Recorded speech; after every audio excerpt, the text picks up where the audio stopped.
Hey, how are you guys? Back with the Crypto Sniper. Just a quick one. I check comments always. I like to do that. We keep our comment section also clean. We kill all the obvious content spams. I just want to remind you also that there are people that post with fake versions of our phrase in the replies. Sometimes, remember, we'll never contact you and suggest to engage in a WhatsApp group. But I'm going to do an update today with you on ADA and Solana. Funny enough, I'd intended to do that, but checking the comments, you saw people asking about it. What about Solana? There's someone also saying Hex is pumping, he sold the bottom. So we'll clarify on that. And also, I do coverage on Hex, we don't shill Hex. So interesting. So it's always interesting to hear what people say. Sometimes it's the lowest common denominator that comments, and sometimes it's really smart and grateful people that comment, and I'm particularly thankful for them. But all comments are good, and we watch and we do that. So before I start on the ADA update, and also the Solana update, which will be short, you might notice a couple of things. So we are amending the manner in which we're doing YouTube commentary, mainly because we are growing slowly. We'd like to grow quicker. People that have run channels for a lot longer grow a lot faster, mainly because they run ads. And there are other things you can do. You can post more often, you can post shorter content. So what we've done is intentionally just covered far more narrow and not done less long form. Long form can be good, but a lot of people don't start videos that are particularly short. You need to help us to keep growing, because my overall opinion is I don't feel the need to update very often, because the growth is coming slower. So we need a bit more help on the growth. Fool the algo by hitting the likes, hitting the subscribe button when we do that. That said, we're still growing quite reasonably at a small tick. We've just seen a lot of other channels fly past. What about Sol, and what about ADA? So let's get straight into it. So for the Sol people, inside our premium area, we highlighted the concern around Sol that we were having, that it was likely to be upside. At the time we were short into the back end of 2022. And we could see certain things happening. So I'm going to just show you a couple of things that we've done. This chart is unchanged from when I saw it. We had a clear sign of a broadening structure. That's this that I've highlighted here. The red line is the line we expect to have it break, and the last sell. So just going back up to the bigger time frames, it might be just worth the while to get up to date with what we've done on Sol generally. So going to the bigger time frames, let's go back, take a step back before we get into the detail. So this is an unlogged chart that I am showing you, and weekly's a tiny bit big. Let's go 2 days.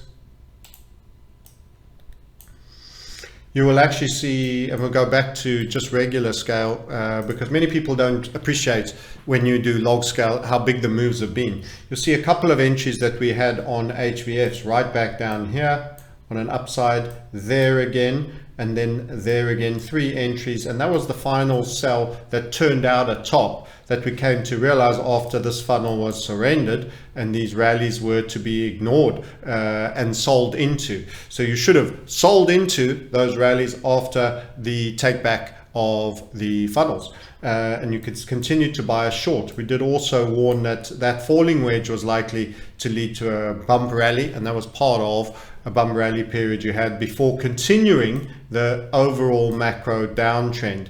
And the last short re-engage was on the break of that level. So this is the guidance we've given in Sol, and it's largely tracked the bull and the subsequent bear market. So people who say we shill Hex or we shill Sol, we've had a lot of those comments, are people who pop past and don't understand. In short,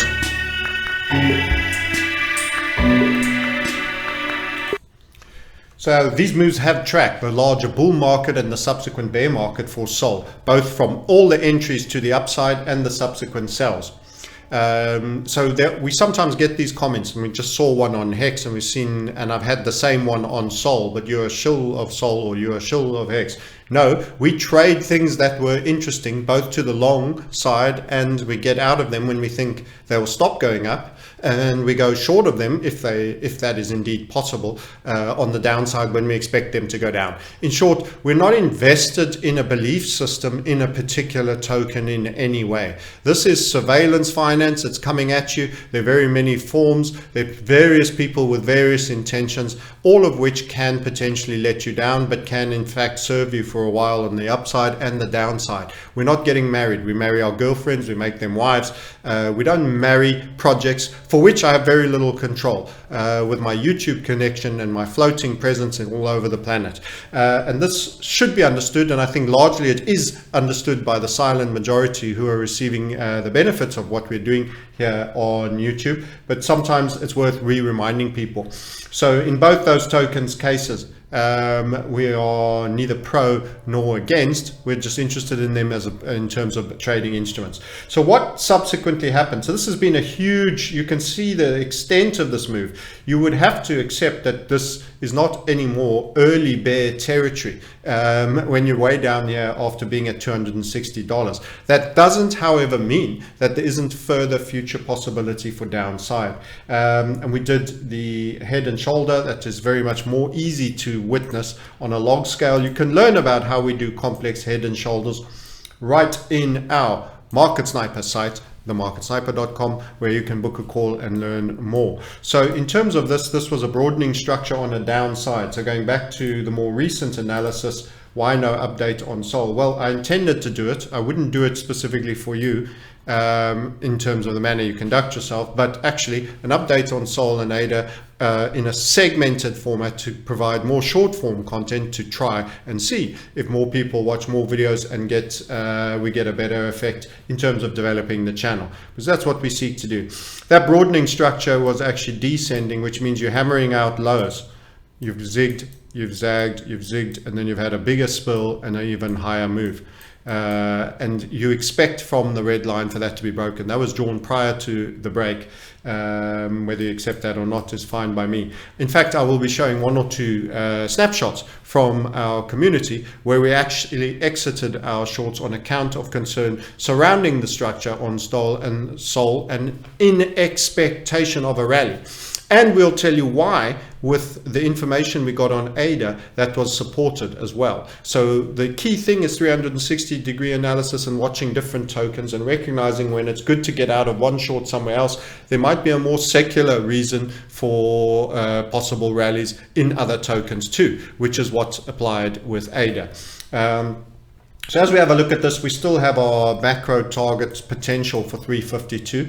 This is a reasonable rally. I want to highlight also that this was a key funnels area. So you invariably expect some degree of reaction. Such was the volume that or the volume and the volatility that you expanded and pace to the downside. Clearly running this funnel pointed to the likelihood of further downside, which you have done. And this is a relief rally after a very, very harsh period of almost consistent selling with very small rally periods that was very flat in between. So it's quite natural that you get a reaction here. And the broadening structure, it further confirmed it when you were coming back into this funnel area on the way up. So that is our take on Sol. And to highlight this further, we'll drop into lower time frames.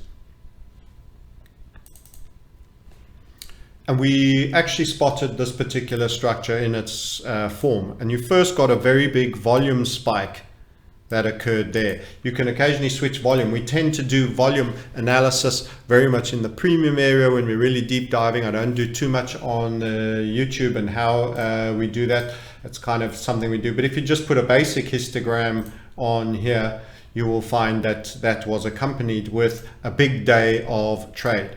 As you can well expect. So if I squeeze that a tiny bit higher, you can see it was outlier, low volume, skidding into lows, selling, and then a bump. So some money was coming in. Also, Bitcoin dominance was rolling over. We covered the Bitcoin dominance and we highlighted that, and I'd spoken to, again, my premium community well before that it looked like Bitcoin dominance was at a localized high. Go check the other video if you hadn't seen it, but I will just show you super quick because it's an easy one to find, that we were expecting after meeting this 20 my apologies, 42% area you would likely roll over again. Again, clear evidence of some degree of volatility after a move to the upside. And again here, that came later, decided us to expect a bit of an alt run either. And that's occurred, basically. It has basically occurred. And we covered this at length in the others. So going back to the Sol chart, we highlighted in the Sol chart that this was a bit of a concern. Inside our community, and please understand, the premium community have served me, and they are the first port of call to be served by me. And a lot of the detail of what we discuss when we're in a move or any changes or a chance to hop out never makes it onto YouTube. If I were to blog in YouTube's every small little move to do, I would have no time or effort to do anything else. We give when we have time to give, and we hope it helps you and serves you. If you want more regular updates, you need to consider that. So inside our trade leaders, you can see short-term Sol May spike. That was coming in around the 29th. That was before the 30th of December. It was the 29th of December. Short-term Sol May spike. And that was the actual Sol chart that we highlighted. You could click that link and go and see it. I have a screenshot of it below, and I'll be showing you shortly. The following day is highlighting what I have actually done, both cross-referencing Sol against BTC and also making clear that my own position that it was worth getting out of our highly beneficial Sol shorts that served us exceedingly well from the upper 40s all the way down to what it was at the time, around $9 and $10. So that was a very beneficial overall trade. In the environment, let's make this a bit bigger. The bigger chart highlights those links if you clicked, which you would have seen on the community, and it also highlights where we were sitting. You were clearly getting a squeeze. You can see around $9.6 at that point, and you was getting a squeeze within a squeeze, and it also falls into being the first structure in a new trend. We have special rules for that, and it generally implies that you can go quite a bit further to the upside than is normal, and we highlighted that. So the community would have got exactly that impression as taken on 9.6. So this is where we communicate a couple of screenshots through there, and that's what you're missing out, unfortunately, the tactical element on a day-to-day basis, because there's a big difference between clearing yourself out down here at 9.6s and later finding it at 16. That can take away a lot of your eventual profit. And by the time it even got to the funnel, and we described that's even going to go further on the basis of a falling wedge structure, that was also highlighted to the community, along with why it's happening there as a result of the funnel levels that we have found,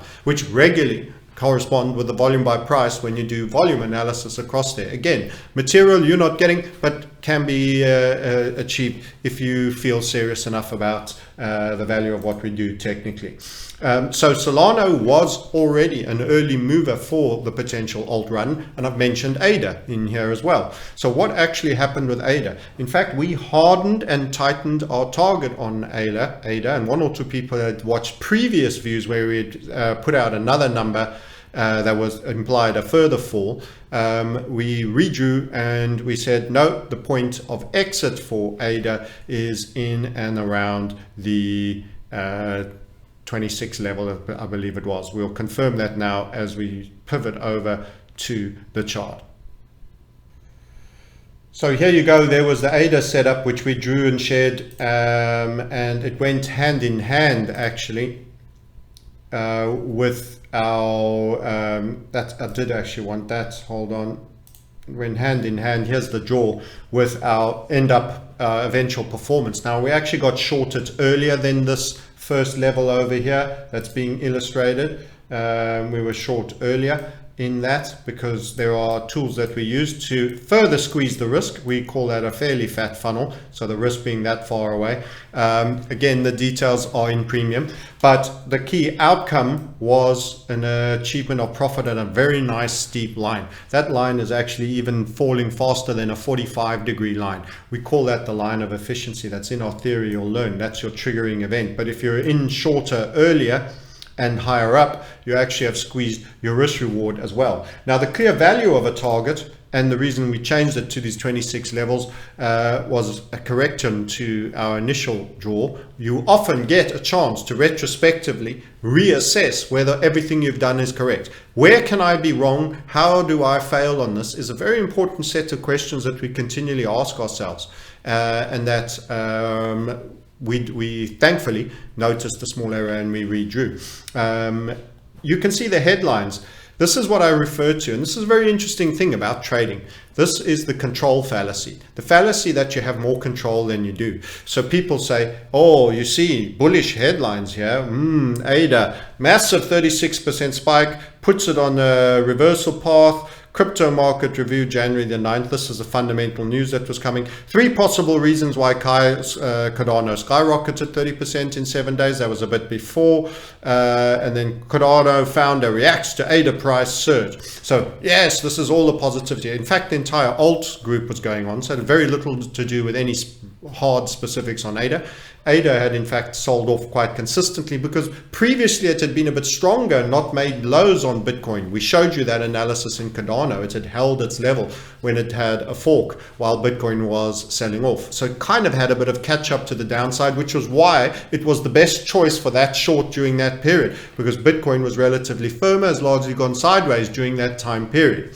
So this is again an illustration of the value of HVF method, finding the real jewel for the real trade at the key moment. And this is something only a practiced HVF method trader can really do. Watch as many YouTubes as you like, you'll get a bit of a feel. You'll see what kind of calls we're making. You'll see if we're any better than, say, Carl, the Moon, or anybody else for in your crypto realm. They were more consistent, but we will be wrong, just like them, on occasion. But you can decide that for yourself, who's worthy of following. In this instance, this was a great move, and this countervailing push would have taken a lot of your profit back. At that point, it was at $32 when I did this draw. The control fallacy is the notion that the news drove this. The news drove this. No, overall, we've continued to have a weak dollar, number one, and Bitcoin has had mild rallying. You would have seen also in the notes that I posted of our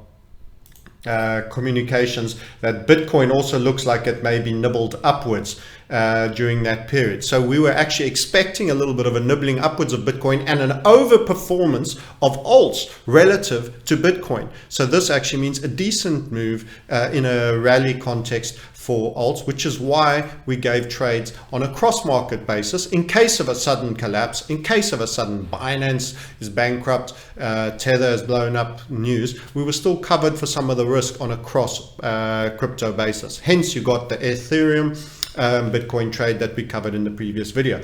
You'll see that this is still around 32, got a little bit of pushback here. Of course, it's run into a line that we think is significant. That's a key level. It's our interim level where it would pause. Oh, that's a guess. You're just lucky. Okay, well, it hit that and it rallied all the way to there, and then it formed a bear flag of continuation for an extended period at that price level. Maybe we just got to be a bit luckier generally, thanks to HVF method. In fact, that's been my experience. I felt the unluckiest trader for the first 10 years of my trading career, and my luck started to slowly turn and move a little bit more in my favor over time as I implemented and the closer I adhered to my strategy. In the end, the target was made, a little bit of a typical push through, and since then you've had that rally. All of that spoils things such as lines of efficiency. If you'd got short and you're only closing now, that is a far less preferable trading line or angle than the one we just presented to you, which took you first out at first opportunity, and getting out a tiny bit later. Let's say you actually sold the low, actually doesn't change the gradient any, although it does give you a tiny bit more absolute profit. You almost invariably get the best line of efficiency by exiting at target. And that was our overall view. And as you can see, the alt move has occurred. So we had the combination of ADA making target, which occurred on the 16th of December.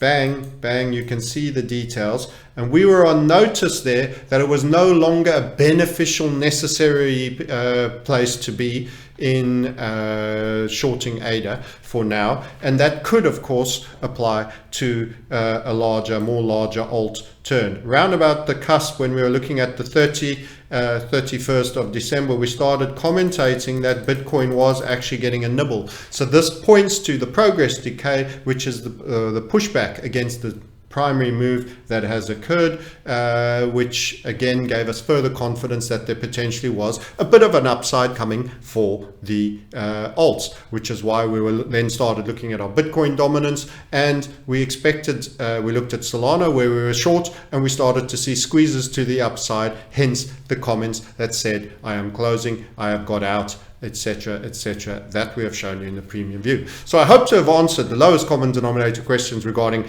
it's a very poor quality update, it's very cheesy for not responding to Solana. It was actually our intention to, and we are cutting our format into smaller clips just for odd updates instead of long rambles through all the tokens in an ad hoc manner. So there you go.